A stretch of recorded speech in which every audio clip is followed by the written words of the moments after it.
जय हिंद दोस्तों, रक्षित खन्ना के इस चैनल में आपका स्वागत है। दोस्तों, आज के इस वीडियो में मैं आपको दो महत्वपूर्ण जानकारियां दूंगा, जैसा कि आप पीछे बोर्ड पर देख रहे हैं। सबसे पहली जानकारी मैं आपको दूंगा आगामी बजट को लेकर, जो आगे आने वाला बजट है। बजट की तारीखें भी तय हो गई। क्या क्या मिलेगा आपको बजट में, क्या तैयारी हो रही है, सारा कुछ दोस्तों मैं आपको बताऊंगा आगे। दूसरी जानकारी मैं आपको दूंगा एमएसपी पर, मिलिट्री सर्विस पे पर। दोस्तों, जेसीओस की एमएसपी बढ़ाने के लिए यहां पे गुहार लगाई गई है भारत सरकार से कि सिर्फ जेसीओस को ही इसका फायदा मिल जाए, ओआरस को ना मिले। किसने ये गुहार लगाई है, किसने कहा है कि सिर्फ जेसीओस की एमएसपी बढ़ाई जाए, ओआरस की ना बढ़े? इसकी भी जानकारी मैं आपको आगे दूंगा। तो दोस्तों, ये दोनों जानकारियां आपके लिए बहुत महत्वपूर्ण है, इसलिए इस वीडियो को आप शुरू से लेकर आखिरी तक देखिएगा और अपने ग्रुप में भी शेयर कर दीजिएगा। वीडियो में आगे बढ़ने से पहले एक छोटी सी अपील कर रहा हूं। अगर आप पहली बार मेरा चैनल देख रहे हैं या फिर ये वीडियो देख रहे हैं, तो आप मेरा चैनल सब्सक्राइब भी कर सकते हैं, जिसका नाम है रक्षित खन्ना, क्योंकि ऐसी जानकारियां अक्सर आपको मिलती रहती हैं इस चैनल के माध्यम से। चलते हैं दोस्तों, आगे बढ़ते हैं, विस्तार से जानकारियां लेते हैं। सबसे पहली जानकारी है आगामी बजट को लेकर, जो आगे आने वाला बजट है। बजट सेशन 22 जुलाई से 12 अगस्त तक चलेगा बजट सत्र। जी हां दोस्तों, 22 जुलाई से दोस्तों ये बजट सत्र चलेगा। और भी कुछ दोस्तों इसमें आपको देखने को मिलेगा। जो मेन बजट है, जो निर्मला सीतारमण जी पेश करेंगी, वो करेंगी 23 जुलाई को। 23 जुलाई को वित्त मंत्री पेश करेंगी बजट। अब दोस्तों, इसमें बहुत सी घोषणाएं आपको देखने को मिल सकती हैं। अब दोस्तों, जितनी भी घोषणाएं हैं, इसमें सबसे पहले जो घोषणाएं होंगी वो होंगी देश की जनता के लिए। जी हां दोस्तों, जो आम जनता है। बाकी पेंशनर्स की क्या मांगे हैं, सरकारी कर्मचारियों की क्या मांगे हैं, वो थोड़ा यहां पे पीछे रहेंगी। जहां पर ज्यादा सहूलियत मिलेगी देश की जनता को, उसी पर दोस्तों ये ध्यान देंगी, सबसे पहली बात। फिर दोस्तों बात आएगी, जो तमाम संगठन है जिसमें अधिकारी भी शामिल है, उन्होंने बहुत पहले से ही डिमांड भेज रखी है कि आप हमारी डिमांड को देखते हुए आप बजट पेश करें, जिसमें दोस्तों पेंशनर्स की भी मांगे हैं और सरकारी कर्मचारियों की मांगे हैं। सबसे पहली मांग तो है 18 महीने का जो डीआर का एरियर है, उसे रिलीज किया जाए, उसका बजट अलग से निकाला जाए, ताकि आगे चलकर वो पे कर दिया जाए पेंशनर्स को और सरकारी कर्मचारियों को। दूसरी सबसे बड़ी जो डिमांड रखी है, वो करी है 65 पे 5%, 70 पे 10%, 75 पे 15% एडिशनल पेंशन देने को। जी हां दोस्तों, ये काफी डिमांड पेंडिंग में पड़ी थी, तो इसका मामला भी वित्त मंत्रालय में फंसा हुआ था। तो दोस्तों, इस पर भी यहां पे गुहार लगाई है। यह भी मांग रखी है कि बजट में इसका पैसा अलग से अलॉट किया जाए और एडिशनल पेंशन 65 पे 5%, 70 पे 10%, 75 पे 15%, इसका मामला सॉल्व किया जाए और ये आगे पे किया जाए। फिर दोस्तों तीसरी डिमांड है ओआरओपी 3 का बजट। ओआरओपी 3 का भी बजट यहां पे पेश किया जाए। दोस्तों, पूर्ण बजट तो यहां पे पेश होगा, लेकिन ये आगे के खर्चे के लिए, ये यूटिलाइज होगा आगे खर्चों में, चाहे पेंशन पे या फिर दोस्तों एरियर पे। अब दोस्तों सबसे बड़ी जो डिमांड है वो है ओआरओपी 3 के बजट की। दोस्तों, ये बजट पूरा चलेगा 22 जुलाई से 12 अगस्त तक। अब दोस्तों इसी के बीच में अगर ओआरओपी 3 का बजट मिल जाता है, तो फिर ओआरओपी 3 का इंतजार खत्म हो जाएगा। फिर जल्दी ही आपको ओआरओपी 3 पेंशन टेबल मिल जाएगी। बस देखने वाली यह बात है कि कौन सा ऐसा दिन आता है जिसमें ओआरओपी 3 का बजट तय होता है। फिर दोस्तों वो पब्लिकली अनाउंस भी हो जाएगा। जी हां दोस्तों, उसकी अप्रूवल भी मिल जाएगी, फिर कोई दिक्कत नहीं है, फिर जल्दी आपको ओआरओपी 3 पेंशन टेबल मिल जाएगी। लेकिन दोस्तों 23 जुलाई को जो वित्त मंत्री जी निर्मला सीतारमण जी जो बजट पेश करेंगी, वो देखने वाला बजट होगा कि उसमें क्या क्या चीजें ऐलान होती हैं और क्या क्या चीजें ऐलान नहीं होती है। तो दोस्तों 23 जुलाई को आप पूरा बजट सत्र देखेगा कि क्या क्या चीजें उसमें अनाउंस हो रही है, और यह भी देखेगा कि ओआरओपी 3 का बजट उसके आसपास मिलता है या नहीं मिलता। और दोस्तों इस बजट में एक और चीज पेश हो सकती है कि जैसा आपको पता है एक नई सरकार बनी है, मोदी जी का तीसरा कार्यकाल शुरू हुआ है, तो देश को कैसे आगे और विकसित करना है, कैसे देश में क्या क्या चीजें, नई चीजें स्थापित करनी है, उसका भी दोस्तों यहां पे ध्यान रखा जाएगा इस बजट में, देश को विकसित करने के लिए। तो दोस्तों ये देखेंगे बजट में कि किसको क्या फायदा मिल रहा है। जी हां दोस्तों, पेंशनर्स को क्या मिलता है, सरकारी कर्मचारियों को क्या मिलता है। चलते हैं दोस्तों अगली जानकारी की तरफ। फिर मैं बात करूंगा दोस्तों military service paper. Army headquarter चाहती है कि सिर्फ जेसीओस की एमएसपी बढ़ाई जाए। सिर्फ जेसीओस की एमएसपी 5,200 से बढ़ाकर 10,000 कर दी जाए। दोस्तों आपको पता है इसकी डिमांड पहले भी उठी थी। ओआरस की एमएसपी बढ़ाने की बात नहीं करी है, सिर्फ जेसीओस की एमएसपी बढ़ाने की बात करी है। और दोस्तों वो इसलिए कहा है क्योंकि आर्मी हेडक्वार्टर को लग रहा है कि जेसीओस रैंक के साथ नुकसान हो रहा है। उनको कम एमएसपी देकर, उनको 5,200 एमएसपी देकर, उनके रैंक के हिसाब से, उनके काम को देखते हुए जेसीओस की एमएसपी ज्यादा होनी चाहिए, 10,000 होनी चाहिए, ऐसा आर्मी हेडक्वार्टर का कहना है। दोस्तों शायद आपको याद हो पहले आर्मी हेडक्वार्टर ने इसकी पहल करी थी कि ओआरस की एमएसपी ना बढ़ाकर जेसीओस की एमएसपी बढ़ाई जाए, उनकी 10,000 एमएसपी बढ़ाई जाए, जिससे भारत सरकार का खर्चा भी कम होगा, ज्यादा खर्चा नहीं करना पड़ेगा मिलिट्री सर्विस पेपर। क्योंकि अगर ओआरस की भी एमएसपी बढ़ा देते हैं तो फिर भारत सरकार का कुछ ज्यादा खर्चा होगा।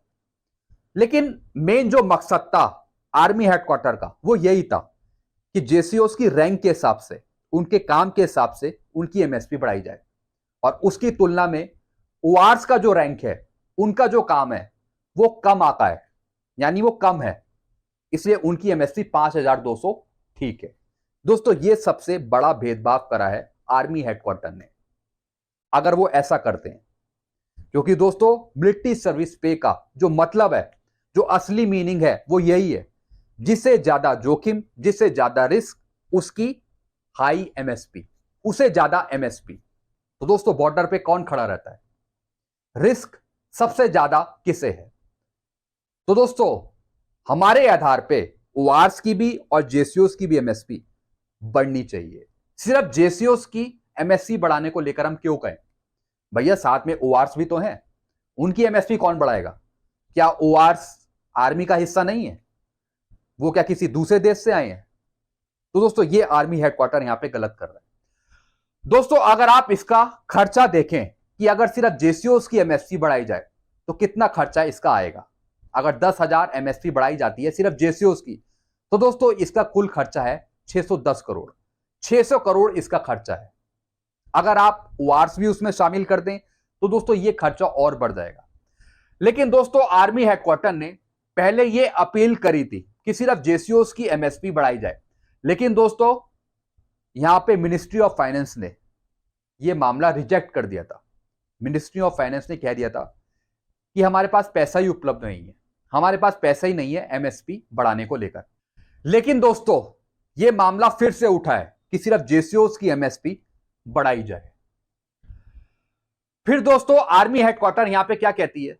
The army headquarter is very anguished over the rejection of higher MSP to जेसीओस। दोस्तों जब मिनिस्ट्री ऑफ फाइनेंस ने मना कर दिया था कि हम जेसीओस की एमएसपी नहीं बढ़ाएंगे, तो दोस्तों आर्मी हेडक्वार्टर को यहां पे बड़ा झटका लगा। उन्होंने बताया कि हम इसके अगेंस्ट लड़ेंगे, हम जेसीओस की एमएसपी बढ़ाएंगे, फिर हम आगे इस पे तैयारी करेंगे। इनको बहुत बुरा लगा था आर्मी हेडक्वार्टर को। अब दोस्तों आर्मी हेडक्वार्टर यहां पे क्या कहती है? सिंस जेसीओस are group B gazetted officer, इनका कहना है कि जो जेसीओस रैंक है वो एक group B gazetted officer rank है। Also have considerable length of service, इनकी लेंथ ऑफ सर्विस के हिसाब से इनकी एमएसपी तय होनी चाहिए।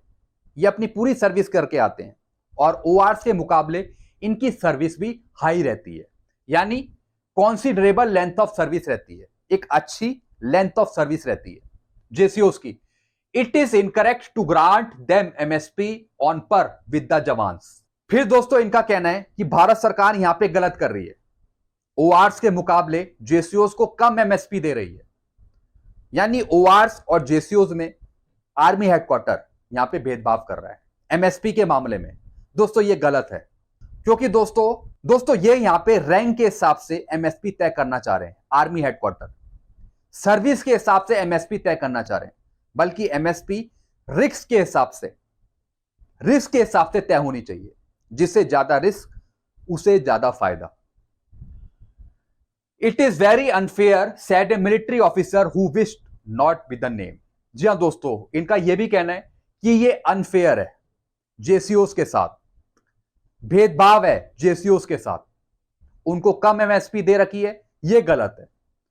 दोस्तों आप समझ रहे हैं यहां पे। दोस्तों जब आर्मी हेडक्वार्टर ही यहां पे चाह रहा है कि भेदभाव बढ़े, तो इसमें अधिकारी क्या करेंगे? वो तो फिर एक अलग चीज हो गई।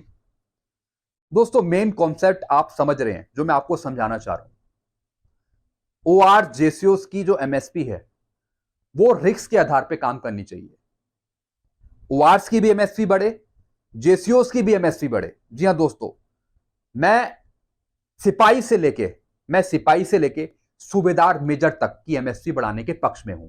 सिपाही से लेके सूबेदार मेजर तक इनकी सबकी एमएसपी बढ़े। जी हां दोस्तों, मैं सिर्फ आधे रैंक की एमएसपी की बात नहीं कर रहा हूं, लेकिन आर्मी हेडक्वार्टर सिर्फ जेसीओस की एमएसपी बढ़ाने को लेकर बात कर रहा है।